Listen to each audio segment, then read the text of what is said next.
And you've just heard Dancing Bear by Imperfect Stranger. And I'm joined now by the man behind Imperfect Stranger, Kenny Inglis. Hello, Hi, Kenny. hi, Arthur. Nice to be here. It's good to see you. And first of all, can you tell us about that track, Dancing Bear, which is the title track of the EP? It was a track that's been floating around for probably about, I would say, about 12 months. I was been poking about with it, trying different sort of versions of it, and I kind of put it aside for a while. I was sort of like, I wasn't 100% sure if I wanted to do something with it, and then I just had a kind of moment where it all sort of fell together.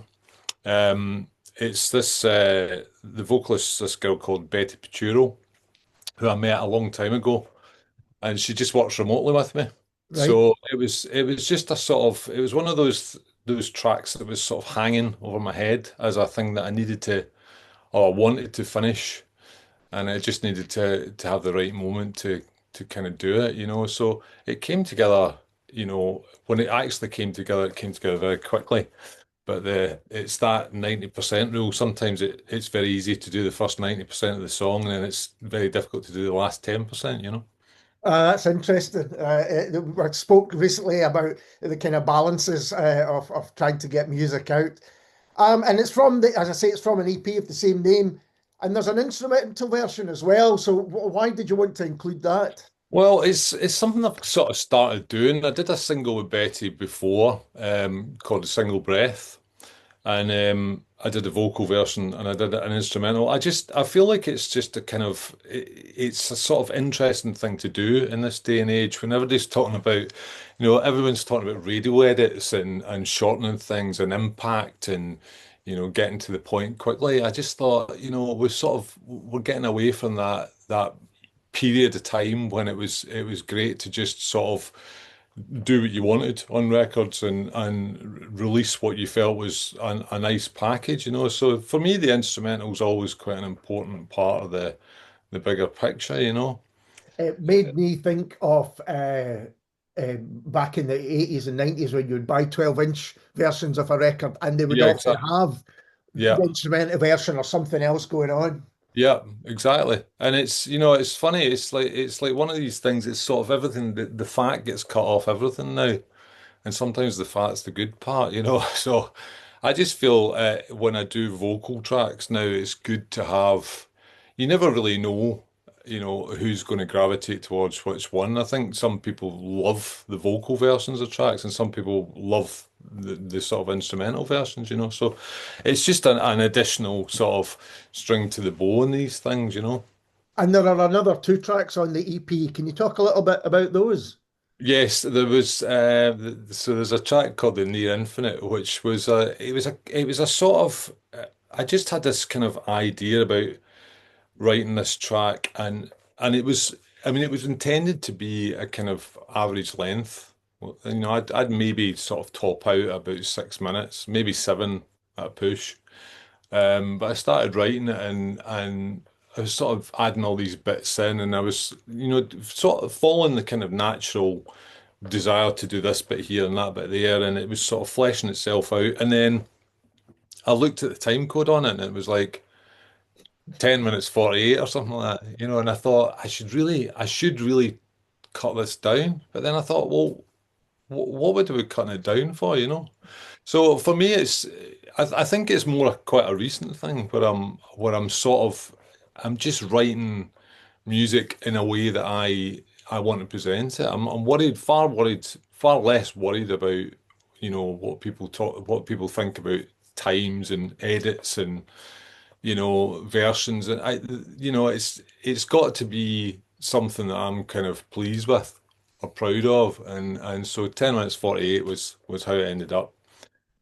And then you've got No Cure for Failure, which we're going to hear later on, Yeah. which is a beautiful piece of music. How did that come about? That's just, Imperfect Stranger is one of these projects that it's taken me a long time to get here, but I've Right. spent almost my entire career doing artist projects. Yeah, I've never really done a solo project. Okay. I've had a number of artist projects that have done quite well. They've all been collaborative. There's always been a singer, songwriter involved. And what happened was when I get into doing the sort of the more TV score stuff, I kind of realized that the music I make is essentially kind of in that ballpark. It's like I always describe it as like the soundtrack to a film that doesn't exist. Right. Yeah, yeah, It's yeah. got these imaginary sort of like films in my head, and I do these little score pieces. And No Cure for Failure is really a good example of that. It's something that I write, and I just think, there's probably no commercial quality in it at all. I think, it's not the kind of thing that you would think that people would jump on for a release. But I just think it's kind of part of the little story for that EP, and so it just topped it off nicely. I thought it was needed after the 10-minute 48 track, to be honest, to calm It, things back down. it really works well as a kind of closer to the EP. And Well, like, you've thank you. hinted a little bit at this, but can you give us some background to your musical life because it's a fascinating one. Oh, well, I mean, it's been going on for a while. I mean, it started. I think I'm in my 30th year now, Right. uh, professionally. The sort of shortest version of it I can explain is I came out of school with very few qualifications. Not because I couldn't have got them, because I didn't really apply myself at Right. school. And I kind of came out the door, with with an A in higher art, and I was quite good at sport, and I didn't really know what I wanted to do. I had no kind of, I think I had no real direction, and I knew I had to do something. I didn't get any further education, but I ended up working a record shop. I Right. just Okay. I walked into a record shop and asked for a job, and they happened to say, "Yeah, we've got one." So they did the interview and all that. And basically, when I started working at this shop, most of the folk in the shop were quite a bit older than me. I think I was only 18 at the time. Okay. And there was one guy there a guy John, who he said to me, so what do you do in your spare time? What do you do in your spare time, kind of thing?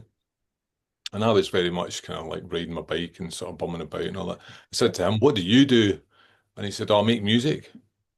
I make music. I've got a little studio." I sort of couldn't believe that this was a thing, and so he invited me up to see it, and it was in his kitchen cupboard, little sort of tenement pantry cupboard, Right. and I had always been a kind of I'd reluctantly taken part in musical stuff. I had sort of squeaked my way through playing in the school band, playing the clarinet, and I had no real passion for it. But when I saw this sort of technological setup, and the fact that you could be more than just one instrument at a time, but you could be the whole band or the whole orchestra, Yeah. I was just like, this is it. This is what I want to do. And literally the next day, I I got on the phone to the Prince's Trust and started the whole process of going for a grant application to start a recording studio. Oh, that's So brilliant. that was the sort of very start of it, and it was very much supposed to be me doing, recording other people, and that's where I got my kind of foothold, just sort of recording acoustic musicians and singer-songwriters and all that sort of stuff. But I mean, that was ages ago. That was like 1995. And I never really sent out my own material until Hmm. about, I think, 1998. And so I sent out um, 10 tapes on a Monday Right. to 10 labels. And the following Monday, I had an offer from three labels. Fantastic. Two of them were singles deals, and one was an album deal. And so I took the album deal, and that was kind of the catalyst for that's where everything's came from.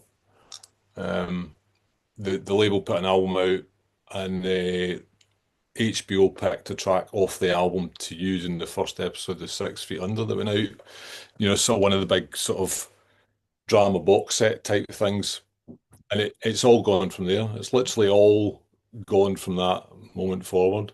I'm sure I've got the soundtrack album to that. I must dig it out. Yeah, it's the if you remember the first episode where the girl's at a party and her dad dies, she gets a phone call that the dad's died. Yeah. the music's playing in the background during that scene. And so HBO used it, and then there was a sort of series of phone calls came after that from different networks about different bits of music. And it just kind of snowballed, before I knew it, I ended up doing. I did music for a long time on the CSI franchise, on the three CSI shows.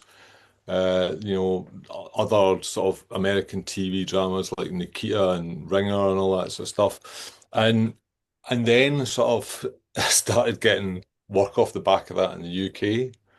That's Um, interesting the way around to start in Back to America. front. Yeah, Yeah, very back to front. And like I say, there was no. If you'd asked me in 1995 what you're trying to do, I would never even have. It wouldn't have been on my radar that doing music for TV was a thing, you know. But I think I've got that kind of like I think of music very visually. that's That's the only way I interesting. can really explain it. It's a very visual thing to me. It's not. I think how most people approach it. The only real kick I get from music is the kind of that kind of visual sonic sort of relationship between it. You know, what it makes you feel when you hear it or what you think about writing when you see stuff, you know. So I just think it was a fairly I took to it like a duck to water when it came to writing music for moving picture, you know. So I was going to ask you, how is there a different approach then to composing work for something absolutely visual, whether it's on screen or somewhere on screen, and your solo work, which doesn't have that aspect, at least to Yeah, begin with. I would say it's I sort of I love the only way I can describe it is when I was young. I remember seeing the intro for the Equalizer. Right. The I don't original remember. equalizer back Woodward, Yeah, Edward Woodward. Yeah, yeah, and it was Stuart Copeland. It was the drummer from the Police that wrote it. yeah.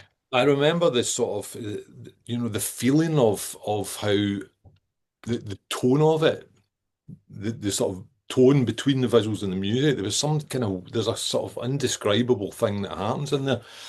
And I feel like when I write music for myself, um, that's really at the core of it. I always want to create that same similar kind of, indescribable feeling of something that happens between a thing that you can see in your head and the music that you hear playing. So I think when it comes to writing my own material, uh, that's always the thing.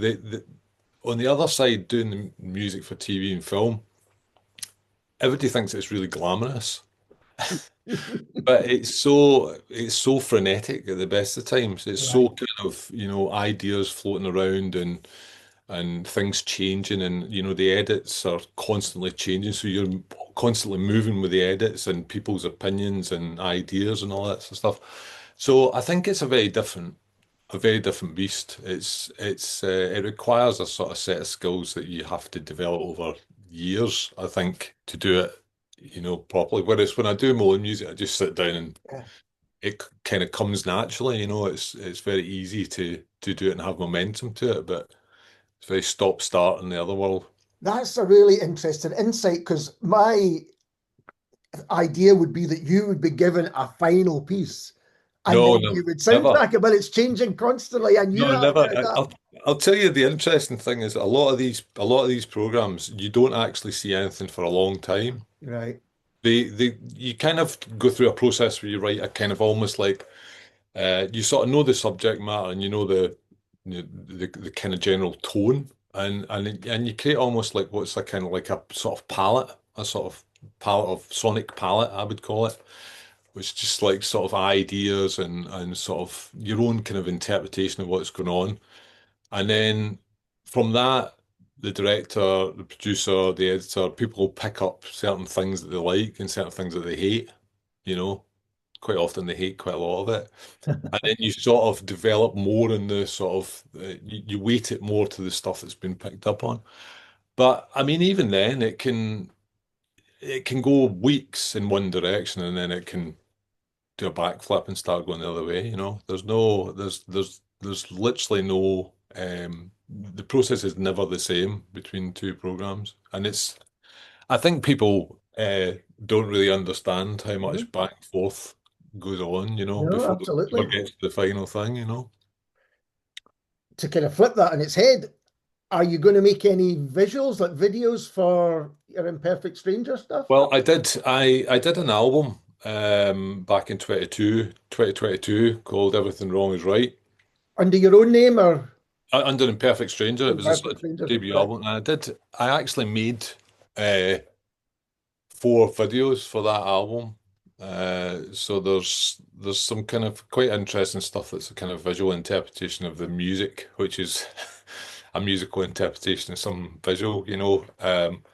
And I really enjoyed it. And to be honest, I did want to do some more visual stuff for the last release, but it's just a time thing. Yeah, sure. I think to do it well, and I'm not interested in all this AI. Everybody's churning out AI videos now, aren't they? So I just feel it's like the same as the music. If you can't give it the proper time, just wait until you can do it and until you can actually sit down and do it right. So, well, I'm hoping we'll get back to that. I hope we'll get back to doing some more visual stuff. Excellent. Just as a total aside, have you been asked to soundtrack anything with an AI aspect? No, and I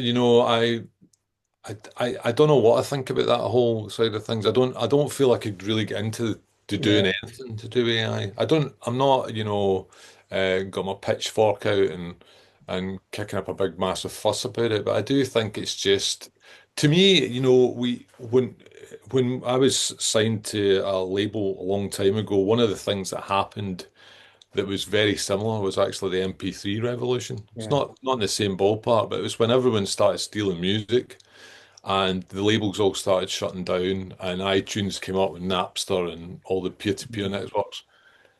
And the bottom line was we kind of got out of it. yeah, It's going to cause a mess, but I think folk just need to focus on doing what they do, which is writing music. Stop worrying about what AI is doing and what it's not doing. I don't think it's ever going to replace what people the sort of core of people's creativity. And yeah, you can spend a long time being nervous and wound up about it, or you can spend a long time doing your own music. yeah, absolutely. And it's interesting. I'm a big fan of film scores as well. And you mentioned Stuart Copeland. It made me think one of my favorites is his soundtrack to Rumblefish, Oh yes. which is Yeah. just an astonishing Yeah. kind of bit of music. Do Yeah. you have other influences on all your work? Do you know, I was thinking about this before we started this, and I'm not really influenced by music. I'm not really influenced by artists. I mean, I think they've come and go. They would say they come and go over the years, but my biggest influence has always been weirdly TV theme tunes, which sounds a bit ridiculous, but I was thinking. And I'm saying it purely because they sort of instilled that feel. It's that feeling I was talking about. I always got something from the certain theme tunes, like the A-Team theme tune or the Rockford Files or Yeah, like the absolutely. Equalizer. One of the ones that strikes me is Tales of the Unexpected, Yeah, and that was the same guy, Ron Gaynor, that did The Prisoner. If you remember The I Prisoner, do. Yeah, these kind of things really stick in my head. And I don't. I think I've gone through phases where, more sort of contemporary music that I like something for a short period of time, but I quite often move on. I do find myself going back to things like Talk Talk. I always mm, I fall back on Talk Talk, Mark Hollis's stuff, but Left Field from yeah, an electronic perspective, Left Field was a big album for me, yeah, and I liked sort of earlier the Bristol stuff like Massive Attack and Portishead, yeah. Tricky. Tricky. Yeah, yeah, Yeah, but it's equally I like the soundtrack to Heat is like an all-time favorite, the film Heat. So it's a bit of a mixture, but it's more in that kind of yeah. TV film world. And I mean, I like Banana Man. I But like the there's theme. something really evocative about soundtracks. You know, there's something that I guess it's because there's also a visual aspect as well as the kind of theme Yeah. tune aspect. But me and my brother often talk about, the theme tune to Taxi is something we might Oh, stick on to listen to, or yeah. they're just, some of them are really incredible pieces of music. Oh, they are. They are. And a lot of them were done by the same people. Yeah. A whole bunch of programs were done by one composer. And, you've got like your Airwolves and your Knight Riders and all these kind of really, really potent sort of soundtracks from the 80s and Yeah. sometimes the 90s. But they just stick. I think they stick, Yeah. compared to a lot of the kind of modern equivalents. Yeah, that's interesting that it's maybe not the same. Would that be people don't think it's as important as they used to? I'm just thinking now about the theme tune to Hill Street Blues, which is one of my favorite pieces Well, of music of all time. yeah, I think that's a Mike. I think that's Mike Post, isn't it? He's the guy. So he's the guy that did the A-Team and they did the Yeah, Rock Files and Quantum Leap and all that sort of stuff. I think I think it's fallen foul of exactly the same thing as I was talking about with commercial music. That it's all kind of all the fat's been cut off it, and it's all tidied up. It's all impact, and it's less sort of melodic and soulful now, I yeah, think. If you think about half the sort of daytime TV theme tunes, they just don't have that thing that they used to have. And I don't know if it's the budgets have changed or, yeah. you That's what I know, wonder. it will be probably, I'm sure I'll be part of it. And well, now that the EP is out, do you have future plans for Important Strangers? Have you got anything else you want to do with these songs? Do you know what I'm doing? I'm doing a couple of things. Basically, I'm Imperfect Stranger is basically a sort of a project that I just see as a kind of long-term thing that I'm just Right. going to keep adding to. I've got a ton of stuff. I mean, I think I've got nearly 80 tracks that are in that 90% rule that I was talking about. They're almost done. And I need to just start putting them out. But I've actually flipped back to I've gone back to an older project of mine, which I started in 2002. That was really successful, and I've decided to revisit it with my Okay.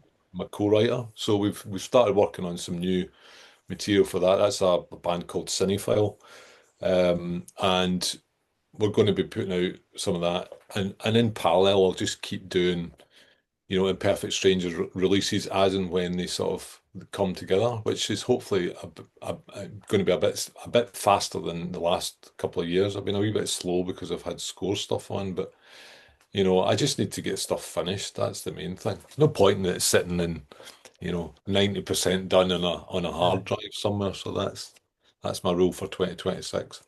Well, Kenny, do keep us up to date with any news on your own stuff and Will do. Cinephile. I'd like to do that, but it's been absolutely fascinating talking to you. So thanks for taking the time to do it. Thanks for having me. And this is Imperfect Stranger and No Cure for Failure.